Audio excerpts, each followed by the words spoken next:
So in 1996, how many people in Ontario spoke an Aboriginal language other than Cree?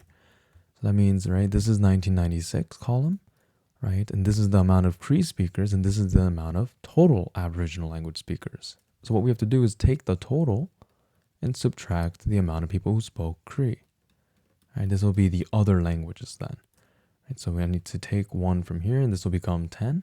10 minus 5 is 5, right? 1 can't subtract 4, so I need help from the next number here. So this is 10 minus 4 is 6, plus the 1, so you get 7.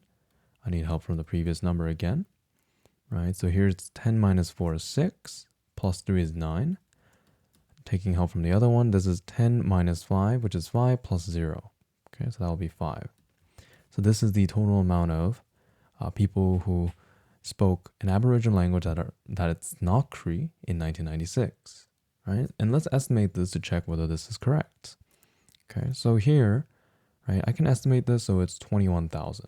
Okay, and here I can estimate this so it's 5,000. So if I subtract these two, what I'm really doing is just 21 minus 5, right? And doing so, I end up getting 1,600, right? 1,600 is very close to this number here, right? So this is correct.